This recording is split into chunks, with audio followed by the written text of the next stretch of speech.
मेरे भाई की नई नई शादी हुई थी। मेरी भाभी हमारे घर के नौकरों से अकेले में हंस हंस कर बातें करती थी। एक दिन मैं छुपकर खड़ी हो गई और उनकी बातें सुनने लगी। जैसे जैसे मैं उनकी बातें सुनती जा रही थी, मैं शर्म से जमीन में धंसती जा रही थी। मेरी भाभी ने तो बेहयाई की हर हद पार कर दी थी। आखिर वो ऐसा क्यों कर रही थी? अक्सर मुझे उनकी आंखों में कुछ अजीब सा दिखाई देता था। ऐसा लगता था जैसे बदले की आग उनकी आंखों में जल रही है।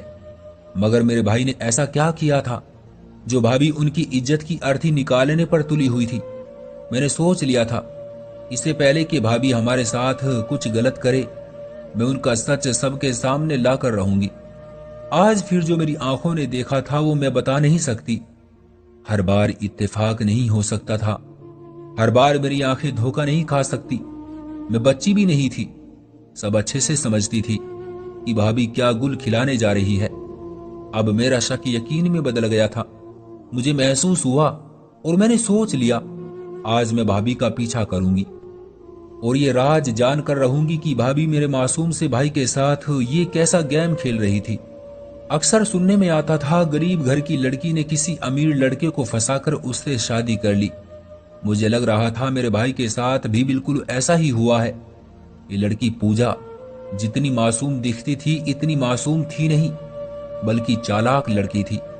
दोपहर के समय भाई के घर आने से पहले भाभी घर के नौकरों के साथ हंस हंस कर बातें करती और जैसे ही भाई आते भाभी मासूम बन जाती थी और भाई के ऑफिस जाते ही घर से बाहर चली जाती।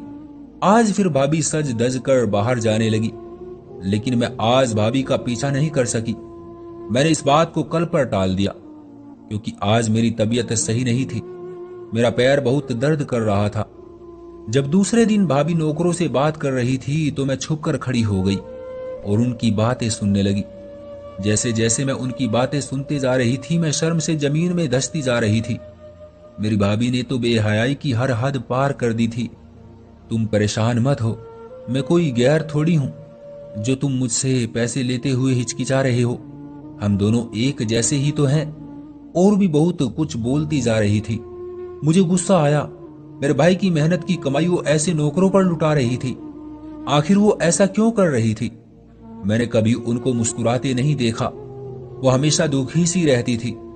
हालांकि नई नवेली दुल्हन तो हर समय चहकती रहती है, मुस्कुराहट उनके लबों से अलग नहीं होती। मगर ऐसी क्या बात थी जो भाभी को खुश रहने नहीं देती थी? और मेरे भाई ने ऐसा क्या किया था जो भाभी उनकी इज्जत की अर्थी निकालने पर तुली हुई थी? मैंने सोच लिया था, इससे पहले कि भाभी हमारे साथ कुछ गलत करे, उनका सच सबके सामने लाकर रहूंगी। मेरा नाम अनीता है। मेरा संबंध एक खाते पीते घराने से है। जब मैं पैदा हुई तो सोने की चम्मच मुंह में लेकर पैदा हुई। बचपन से ही हर मौज मिली। जबान पर आने से पहले ही हर इच्छा पूरी हो जाती थी। किसी चीज की कमी नहीं थी। मेरे माँ बाप बहुत बिजी जिंदगी गुजार रहे थे। मेरी मम्मी सोशल वर्कर थी और मेरे पापा का आसपास के सारे शहरों में बिजनेस फैला हुआ था। इसलिए कभी इस शहर तो कभी उस शहर, और कभी उन्हें आउट ऑफ कंट्री भी जाना पड़ता था। मेरे घर में किसी के पास किसी के लिए समय नहीं था। बहन भाई भी अपनी पढ़ाई, अपने दोस्तों या फिर अपने मोबाइल में बिजी नजर आते थे। मैंने तन्हाई को ही अपनी सहेली बना रखा था। मुझे दोस्त बनाना पसंद नहीं था। मुझे ऐसा लगता था सब मेरा मजाक उड़ाते हैं, इसलिए मुझे कहीं जाना पसंद नहीं था। मेरा पवन भाई सबका बहुत लाडला और जिद्दी था। उसे बचपन से ही मम्मी पापा से यही शिकायत रही थी कि वो हमें समय नहीं देते। मगर भाई को छोड़कर हम दूसरे बहन भाई समझते थे कि मम्मी पापा हमें चैन सुकून आराम देने के लिए बिजी रहते हैं। मेरा भाई पवन सबका लाडला होने के बावजूद वो एक विद्रोही बनता चला गया। जिद, गुस्सा, घमंड उनके व्यक्तित्व का हिस्सा बन गया। वो हर बात पर अपनी मनमानी करते थे। ये पैसा वो चीज है जो इंसान को खुदगर्ज बनाता है, वो भी तब जब बगैर मेहनत किए पैसा आपको विरासत में मिले। जब पवन भाई की शादी की उम्र हुई तो उन्होंने अपनी पसंद से एक गरीब घर की लड़की से शादी करने के लिए सोचा। मेरे माँ बाप बहुत ही अच्छे सोच विचार के मालिक थे। भाई की खुशी में खुश हो गए और सारी सोसाइटी में उनकी वाह वाह हो गई कि एक गरीब लड़की को अपने घर की बहू बनाया। शादी बहुत धूमधाम से हुई। सारा खर्चा मेरे पेरेंट्स ने उठाया। इस तरह पूजा मेरी भाभी बनकर घर आ गई। भाई बहुत खुश नजर आते थे। मैं पूजा को देखती थी तो सोचती थी कि पूजा इतनी खूबसूरत तो नहीं। फिर भाई ने उसमें क्या देखा? पूजा भाई के सारे काम अपने हाथों से करती थी। एक दिन मैंने पूछा कि भाभी, जब घर में इतने नौकर चाकर हैं तो आप खुद क्यों काम करती हैं? तब पूजा बोली, मुझे पवन के काम करके खुशी महसूस होती है और पवन भी चाहते हैं कि मैं उनके सारे काम करूं। उनको भी अच्छा लगता है। मैं हैरान होकर भाभी की बातें सुनती जा रही थी। भाभी ज्यादा बात नहीं करती थी, चुप और गमगीन सी नजर आती थी। मैंने तो उन्हें कभी भाई से भी खुलकर बातें करते नहीं देखा था। भाभी रोज रात को भाई को खुद खाना गर्म करके देती थी। एक दिन मैं अचानक किचन में गई तो हैरान रह गई। मैंने देखा भाभी ने अपने दुपट्टे से कोई दवाई निकालकर भाई के खाने में मिलाई और मुझे देखकर हड़बड़ा गई। ये देखकर तो मेरी आत्मा कांप ही गई, पर मैंने उन्हें महसूस नहीं होने दिया कि मैंने उन्हें दवाई मिलाते हुए देखा है। मैं अनजान बन गई। तब भाभी भी रिलैक्स हो गई थी कि उनकी चोरी पकड़ी नहीं गई। मगर उस दिन मैं बहुत ज्यादा परेशान हो गई। मेरा भाई मुझे बहुत प्यारा था। मुझे डर था कहीं भाभी मेरे भाई के साथ कुछ बुरा ना कर दे। इस परेशानी से मुझे सारी रात नींद नहीं आई और मैं अपने कमरे में टहलने लगी। मैंने खिड़की से बाहर देखा तो मेरे कदमों तले से जमीन निकल गई। भाभी बाहर लॉन में खड़ी किसी से बातें कर रही थी। मगर वो आदमी कौन था जो इतनी देर रात को हमारे घर के अंदर मौजूद था? मुझे उस आदमी का चेहरा नजर नहीं आया। तभी वो आदमी चला गया और भाभी अपने कमरे में आ गई। मगर मुझे सारी रात नींद नहीं आई। परेशानी थी कि रोज रोज बढ़ती जा रही थी। मेरे घर में हमारे नाक के नीचे ये कैसा खेल रचा जा रहा था और सब घरवाले इस खेल से अनजान थे। एक दिन जब भाई घर पर नहीं थे तो मैंने भाभी को अपने घर के ड्राइवर से बात करते देखा और भाभी उसे एक लिफाफा दे रही थी और मैं हैरान रह गई। आखिर भाभी को ऐसी क्या जरूरत पड़ गई जो घर के नौकर से चुपके से बातें कर रही थी और हंस रही थी, और वो भी भाई की गैर मौजूदगी में। मुझे ये सब बिल्कुल भी अच्छा नहीं लग रहा था। मुझे ऐसा लग रहा था जैसे भाभी भाई के साथ कोई गेम खेल रही है। अब ऐसा अक्सर होने लगा था। भाभी मुझे घर के किसी न किसी नौकर के साथ अकेले में खड़ी दिखाई देती थी। मेरा दिल कर रहा था भाई को भाभी की सारी सच्चाई बता दूं, मगर फिर मैंने सोचा पहले मैं भाभी का पीछा करूंगी और उनको रंगे हाथों पकड़ूंगी, फिर भाई को सब बता दूंगी। वैसे भी पवन भाई भाभी के खिलाफ कुछ सुनने को तैयार नहीं होते थे। जब से उनकी शादी हुई थी वो कहते थे, पूजा जब से मेरी जिंदगी में आई है मैं खुश रहने लगा हूं। मुझे अपने भाई की खुशियां प्यारी थी, मगर उससे ज्यादा उनकी जिंदगी प्यारी थी। भाभी ने चुपके से जो दवाई भाई के खाने में मिलाई थी, जरूर वो भाई को नुकसान पहुंचाने के लिए डाली होगी। भला कोई औरत कैसे अपने पति को नुकसान पहुंचा सकती है? पति भी वो जो हैंडसम हो और पैसे वाला हो। सारा दिन मेरे दिमाग में यही बातें चलती रहती थी। मैं घर में ये बात किसी को नहीं बता सकती थी क्योंकि मेरे पास कोई सबूत नहीं था, और ये सोच सोचकर मेरे दिमाग की नसें फटने लगी थी। भाभी की अजीब अजीब हरकतें, भाई के खाने में कुछ मिलाना, नौकरों के साथ हंस हंसकर बातें करना, रात के अंधेरे में गैर आदमी से हमारे घर पर मिलना, भाई की गैर मौजूदगी में सज धज कर बाहर जाना, ये सब एक अलग कहानी बता रहे थे। मेरे घर में कोई नहीं था। बड़ी बहन शादीशुदा थी। बड़े भाई भी अपनी फैमिली के साथ अलग घर में शिफ्ट हो गए थे। अब वो मेहमानों की तरह आते और जाते थे। उनके पास मेरी बात सुनने का भी समय नहीं था। मम्मी पापा भी सारा सारा दिन बाहर रहते थे और फिर रात को थके हारे घर आते और आते ही कमरे में चले जाते थे। उनको इन मामलों में कोई दिलचस्पी नहीं थी। मेरे एक पैर में लंगड़ाहट थी जिसकी वजह से मुझे बाहर आना जाना अच्छा नहीं लगता था। मैं घर पर रहना पसंद करती थी। मेरे माँ बाप ने मेरा बहुत इलाज करवाया, पैसा पानी की तरह बहाया, मगर कोई खास फर्क नहीं पड़ा। अब वो भी चुप हो गए थे और मैंने भी अपने नुक्स के साथ समझौता कर लिया था। एक दिन तो हद ही हो गई। मैंने भाभी को रात के अंधेरे उस आदमी के साथ बाहर जाते देखा जो उस रात हमारे घर आया था। चेहरा तो आज भी मुझे उसका नजर नहीं आया, मगर उसके कद काठ से अंदाजा हो गया था कि ये वही आदमी है। अब मेरी बर्दाश्त की हर हद खत्म हो चुकी थी। मैंने सोच लिया था मैं आज ही सबको सारी सच्चाई बताऊंगी। मैंने जाकर मम्मी पापा को जगाया और उनको सारी सच्चाई बता दी। मम्मी भाई के कमरे में गई जहां भाई अकेले सो रहे थे। मम्मी ने भाई को जगाया और पूछा कि पूजा कहाँ है। तब भाई हैरान रह गए कि पूजा रात के इस समय कहाँ चली गई। तब मम्मी पापा ने भाई को सारी सच्चाई बता दी। भाई गुस्से के वैसे ही तेज थे, अब तो पागल ही हो जा रहे थे। पापा ने उन्हें खामोश रहने को कहा और सब चुप हो गए और पूजा भाभी के आने का इंतजार करने लगे। भाभी जैसे ही घर में आई, सबको जागता देखकर और एक साथ पाकर उसके होश उड़ गए। पूजा के चेहरे का उड़ा हुआ रंग ये बता रहा था कि अब उसका राज खुल गया था। कहाँ थी तुम? रात के इस समय कहाँ से आ रही हो? जब सब सो रहे थे तो तुम किसे मिलने गई थी? और ये सब कब से चल रहा है? भाई ने सवालों की बारिश कर दी थी। भाभी सहमी हुई थी। 2-3 बार उन्होंने बोलना चाहा, मगर भाई की दहाड़ती आवाज के सामने उनकी बात दब गई थी।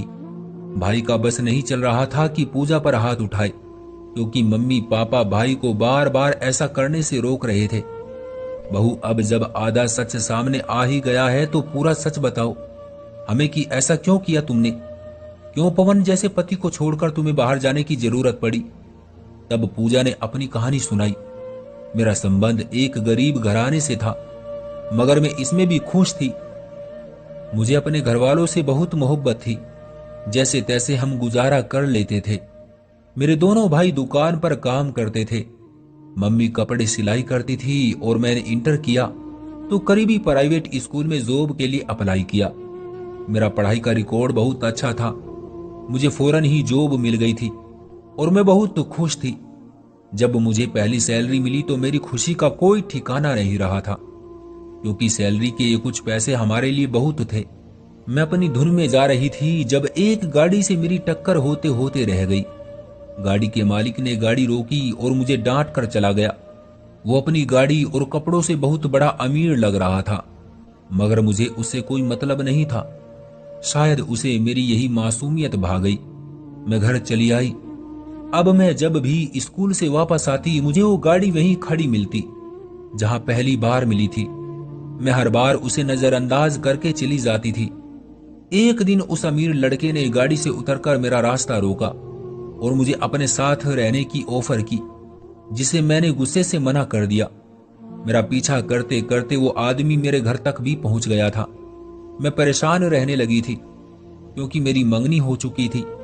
अगर मेरे मंगेतर या खानदान वालों को जरा सी भी भनक पड़ जाती तो मेरी मंगनी टूट जाती। रोज रोज की इस बहस की वजह से मैंने नौकरी छोड़ दी और घर बैठ गई। अब उस लड़के ने मुझे शादी के लिए कहा और मेरे घर वालों से भी बात की, तो पापा और भाइयों ने उस लड़के से कहा कि हमारी लड़की की मंगनी हो चुकी है और हम उन्हें जबान दे चुके हैं। अब हम अपनी जबान से फिरेंगे तो सारे रिश्तेदार हम पर थू थू करेंगे। तब वो अमीर लड़का मेरे घर वालों को धमकी देता हुआ वहां से चला गया और मेरे घर वाले डर गए। उन्होंने फौरन मेरी शादी की तारीख रख दी, मगर जिस दिन मेरी शादी थी उस दिन उस लड़के ने अपने दोस्तों के साथ मेरे घर पर धावा बोला और मुझे जबरदस्ती वहां से अपने साथ ले गया। मैं रोती रही, चीखती चिल्लाती रही, मगर सब बेकार था। उसने मुझको एक कमरे में कैद कर दिया और मुझसे जबरदस्ती शादी कर ली और मुझे अपने घर ले आया। उसने मुझे धमकी दी कि इस बात के बारे में मैं किसी से कुछ ना कहूं। उसने मुझे धमकी दी कि तुम्हारे घर वालों को मैं नहीं छोड़ूंगा। अगर तुमने मेरे घर वालों को कुछ भी बताया तो अच्छा नहीं होगा। मैं डर गई, क्योंकि पैसे के आगे आजकल किसी की नहीं चलती और वो अमीर लड़का कोई और नहीं बल्कि आपका बेटा था, जिसने मुझे अपने इस महल में कैद कर रखा है और मैं जिससे रात के अंधेरे में मिलती थी और जिसके साथ आज बाहर गई थी, वो और कोई नहीं, मेरा भाई था। मेरी माँ बहुत ज्यादा बीमार थी और मेरा नाम लेती जा रही थी। भाई मुझे यही बताने आया था और मुझे अपने साथ ले जाने के लिए आया था। उसके साथ जाकर मैंने मम्मी को तसल्ली दी कि मैं खुश हूं और पवन ने मुझे मना किया था कि मैं अपने घर वालों से नहीं मिलूंगी। पवन जब बाहर जाता तो मैं तैयार होकर अपने मायके जाती थी, अपने घर वालों को तसल्ली देती कि मैं खुश हूं। मगर मेरा भाई और मेरा मंगेतर बहुत गुस्से में थे। वो चाहते थे कि मैं वापस आ जाऊं। वो दोनों को सबक सिखाना चाहते थे, उसे नुकसान पहुंचाना चाहते थे। अब जो भी हो गया था सो हो गया था। मैं उन्हें हर रोज समझाने और उनसे मिलने जाती थी। मैं उन्हें कहती थी कि अब पवन मेरा पति है, उसे किसी तरह का नुकसान पहुंचा तो अच्छा नहीं होगा। पूजा ने अपनी बात रखी तो माँ बोली, पूजा बेटी, मैं बहुत शर्मिंदा हूं तुमसे पवन की हरकत पर। मैंने उसे पहले भी बहुत डांटा था, मगर वो मेरी कोई बात नहीं सुनता और अपना भरम रखने के लिए हमने शादी धूमधाम से की। अपनी गलती पर पर्दा डालना चाहा। हमें माफ कर दो। तुम और तुम्हारे घरवाले जाने कितनी तकलीफों से गुजरते रहे। और ये अनीता जो बोल रही है तुम पवन के खाने में कुछ मिलाती थी और उसकी गैर मौजूदगी में नौकरों से हंस हंसकर बातें करती थी, ये पापा थे जो पूजा से पूछ रहे थे। मैं पवन के खाने में नींद की दवाई मिलाती थी क्योंकि मेरा भाई और मंगेतर रोज घर के बाहर आ जाते थे। मैं नहीं चाहती थी पवन उनको देख ले और मामला बिगड़ जाए। मैं उन दोनों को रोकती रहती थी कि पवन को नुकसान न पहुंचाए, और नौकरों से हंसकर बात करना मेरी फितरत है। मैं उनकी मदद कर दिया करती थी। पवन रोज मुझे पैसे देता था। वो मेरे कोई काम के नहीं थे क्योंकि मुझे हर चीज बोलने से पहले ही मिल जाती थी। मैंने गुर्बत देखी थी, इसलिए मैं गरीबों की मदद कर दिया करती थी। शुरू में मुझे पवन से बहुत नफरत महसूस होती थी क्योंकि इसकी वजह से मेरे घरवालों की बदनामी हुई थी। वो किसी को मुंह दिखाने के काबिल नहीं रहे। मेरे मम्मी पापा इस सदमे की वजह से बिस्तर से जा लगे। मेरा भाई बदले की आग में पागल हो रहा था। अगर भाई को कुछ हो जाता तो भी नुकसान मेरा था, या पति को कुछ हो जाता तब भी नुकसान मेरे हिस्से में ही आता। मैंने सोच लिया था मैं पवन को ऐसा सबक सिखाऊंगी जो पूरी जिंदगी याद रखेगा, मगर ऐसा कुछ कर नहीं सकी। हमेशा सुनती आई थी प्यार में ताकत होती है। आहिस्ता आहिस्ता मुझे पवन से मोहब्बत हो गई। पवन इतना बुरा नहीं था, मगर उसका तरीका बहुत गलत था। पूजा अपने आंसू साफ करते जा रही थी और मैं अपनी जगह शर्मिंदा हो गई कि मैंने पूजा को शुरू से गलत समझा। गलत तो मेरा भाई था जिसने पैसे के बलबूते पर गरीब लोगों की इज्जत खराब की। अब भाई सर झुकाए शर्मिंदा खड़ा था। अब भाई आगे बढ़ा, पूजा मुझे माफ कर दो, मैंने तुम्हारे साथ बहुत गलत किया, मगर तुमने फिर भी मेरी फिक्र की। मैं बहुत शर्मिंदा हूं तुमसे और आइंदा के लिए वादा करता हूं कि तुम्हें कभी कोई तकलीफ पहुंचने नहीं दूंगा और खुद चलकर तुम्हारे घर वालों से माफी मांगूंगा। पूजा अब खुश लग रही थी। माना कि मेरा इरादा गलत था, मगर इससे पूजा की परेशानी दूर हो गई थी जो पिछले कुछ महीने से वो झेल रही थी। हमारी गलतफहमी दूर हो गई थी और भाई को अपनी गलती का एहसास हो गया था। अब इस बात को 2 साल हो गए हैं। पूजा और पवन एक साथ बहुत खुश है। पूजा जैसी सुलझी हुई लड़की के साथ में रहकर पवन में बहुत अच्छे बदलाव आए थे और आज वो अपने बेटे के साथ बहुत खुशगवार जिंदगी गुजार रहे थे। सच कहते हैं, आंखों देखा हमेशा सच नहीं होता, इसलिए कोई फैसला लेने से पहले हमें बात की तह तक जाना चाहिए। आधी बात जानकर हम अपना भी नुकसान करते हैं और दूसरों का भी। तो दोस्तों, ये थी हमारी आज की कहानी। उम्मीद करते हैं कि आपको भी पसंद आई होगी। आपका क्या कहना है इस कहानी के बारे में? कमेंट करके हमें जरूर बताएं। वीडियो को लाइक करके चैनल को सब्सक्राइब कर लीजिए, साथ में घंटी को दबाकर ऑल पर सेट कर लीजिए ताकि आने वाली वीडियो आपको तुरंत मिले। मुझे दीजिए अगली वीडियो तक इजाजत। तब तक के लिए धन्यवाद।